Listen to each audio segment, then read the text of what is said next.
আসসালামু আলাইকুম, কেমন আছেন সবাই? আশা করি সবাই ভালো আছেন।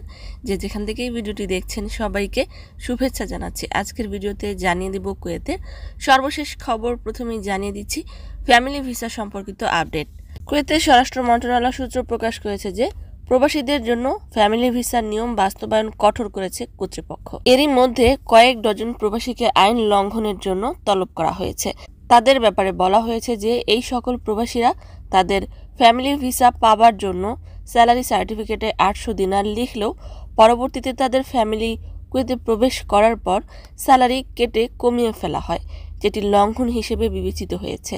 তাই ওই সকল প্রবাসীদের পরিবারকে তাদের নিজ নিজ দেশে ফেরত পাঠানোর জন্য 1 মাসের সময় নির্ধারণ করে দেওয়া হয়েছে। সময় বেঁধে দেওয়া এই 1 মাস তাদের গ্রেস পিরিয়ড হিসেবে উল্লেখ করা হয়েছে। জানিয়ে দিচ্ছি ড্রাইভিং লাইসেন্স সম্পর্কিত আপডেট। জেনারেল ট্রাফিক ডিপার্টমেন্ট স্বয়ংক্রিয় ডেটা শেয়ারিং সিস্টেমের মাধ্যমে ন্যূনতম বেতন বা বৈধ বসবাসের মর্যাদার মতো যোগ্যতার মানদণ্ড পূরণ না করা প্রবাসীদের ড্রাইভিং লাইসেন্স বাতিল করা শুরু করে দিয়েছে। যে সকল ব্যক্তিরা মেয়াদোত্তীর্ণ ড্রাইভিং লাইসেন্স বহন করবে অথবা যাদের সিভিল আইডি কার্ডে কোনো সমস্যা রয়েছে তাদের ড্রাইভিং লাইসেন্স স্বয়ংক্রিয়ভাবে বাতিল হয়ে যাবে।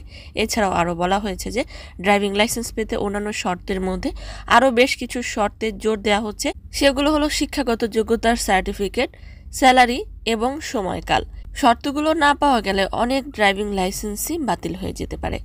অন্যদিকে কুয়েতস্থ বাংলাদেশ দূতাবাস হতে প্রবাসী বাংলাদেশিদের জন্য পাসপোর্টের অবস্থান নিশ্চিত করতে একটি লিঙ্ক শেয়ার করেছে, যেটি পাসপোর্টের বর্তমান পরিস্থিতি সম্পর্কে জানিয়ে দিবে। অর্থাৎ পাসপোর্টটি রেডি হয়েছে কিনা বা কতদিন থাকবে, কতদিন প্রসেসিংয়ে রয়েছে ইত্যাদি জানতে এই লিঙ্কটি ক্লিক করে দেখতে পারেন।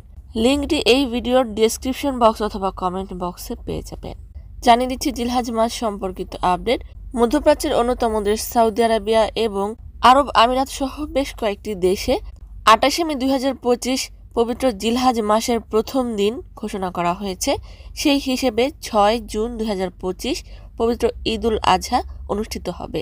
5 জুন 2025 পবিত্র ইয়াউমুল আরাফা বা আরাফার দিন হিসেবে উদযাপন করা হবে। সম্মানিত ভিউয়ার্স, আজকের মতো এই ছিল আপডেট। পুরো ভিডিওটি দেখার জন্য ধন্যবাদ। এ ধরনের ভিডিও পেতে চাইলে ইউটিউব চ্যানেলটিকে সাবস্ক্রাইব করে দিবেন, ফেসবুক পেজটিকে লাইক এবং ফলো করে দিবেন। যারা পূর্বেই করেছেন সবাইকে ধন্যবাদ। আজকের মতো বিদায়। আল্লাহ হাফেজ।